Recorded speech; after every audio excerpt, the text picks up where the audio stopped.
Nous voici maintenant dans la correction des exercices 49 et 55 qui ont été donnés sur la définition du paragraphe petit 2 que je vais rappeler et que je vous aurai posé en cours.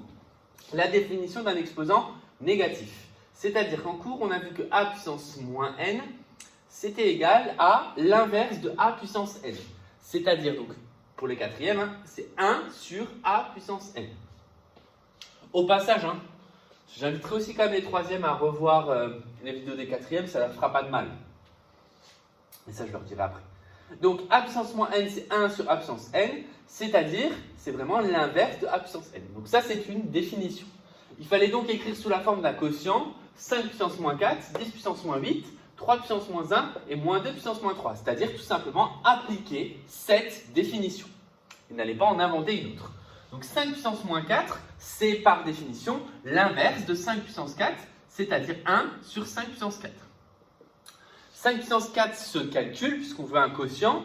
Ça donne 5 fois 5 fois 5 fois 5 et tout le monde sait que ça fait 625. Donc ça donne bien 1 sur 625. On veut la forme d'un quotient, donc on ne veut pas chercher à calculer ce quotient. Ça sera par contre pas le cas dans l'exercice suivant, on va vouloir des valeurs décimales. Ici, 10 puissance moins 8, par définition, c'est l'inverse de 10 puissance 8, c'est-à-dire 1 sur 10 puissance 8. Et propriété des puissances de 10, 10 fois 10 fois 10 fois 10, ça revient à du coup déterminer le nombre de zéros, c'est-à-dire la position de l'ordre de grandeur, ce qui donne 8 zéros. Et donc 1 sur 100 millions, 1 100 millionième. Donc ça aurait par exemple une valeur décimale. Ensuite, 3 puissance moins 1, c'est l'inverse de 1, enfin c'est l'inverse de 3 puissance 1, c'est-à-dire 1 sur 3 puissance 1, c'est-à-dire tout simplement 1 tiers.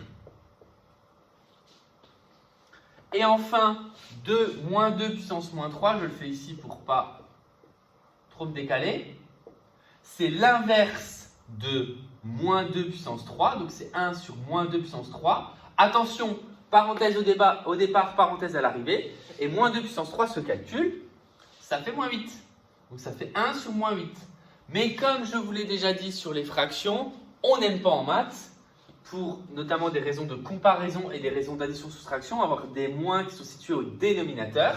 Donc ça fait moins 1 huitième. Donc là, j'ai tout simplement appliqué la règle, enfin la définition d'un exposant négatif. Un exposant négatif, ça peut très bien avoir un résultat négatif comme un résultat positif. Donc ça n'a pas de lien avec le signe du nombre, mais ça signifie l'inverse de. C'est une notation pour parler d'inverse. Ensuite, pour les puissances de 10, c'est particulier puisque je vais redétailler le premier exemple et ensuite je donnerai directement, enfin les deux premiers exemples et ensuite je donnerai directement le résultat. Puisque pour les puissances de 10, ça donne un ordre de grandeur. Encore une fois, dans les puissances de 10 positives, c'est un ordre, c'est ce qui va nous permettre de dire que quelque chose est grand. De quel ordre? Et pour les puissances négatives, c'est pour nous dire généralement un ordre de grandeur de quelque chose qui est petit. D'ailleurs, ça a des noms que vous verrez en physique, peut-être cette année, ou en tout cas que vous reverrez l'an prochain en maths. Les nano, micro pour les petits, pico aussi, et après méga, giga, téra, etc. Ça, c'est des préfixes qui correspondent à certaines puissances de 10. Donc, 10 puissance moins 1, c'est l'inverse de 10 puissance 1. Donc, c'est 1 sur 10. 10 puissance 1, je rappelle que c'est 10. Et donc, ça fait 1 dixième. 1 dixième, c'est 0,1. 10 puissance moins 1, un chiffre après la virgule.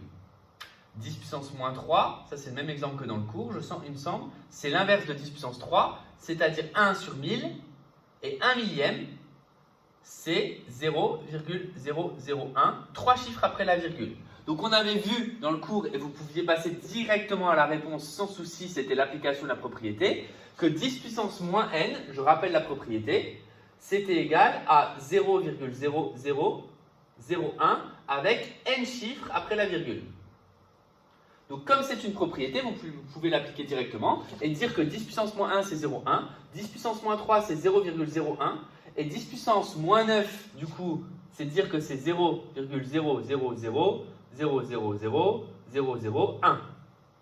C'est-à-dire c'est l'ordre de 1 millionième. Donc on sait que le chiffre qui va importer va être le premier chiffre va être en 9e position après la virgule. 10 puissance moins 7, de la même façon, c'est 0,000000001.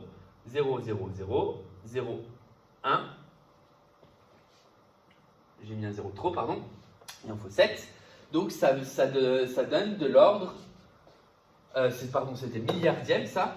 Je reviens sur ce que j'ai dit. Donc c'était 1 milliardième. Et ici, c'est de l'ordre de. Donc, 6, 7. De l'ordre de 10 millionième.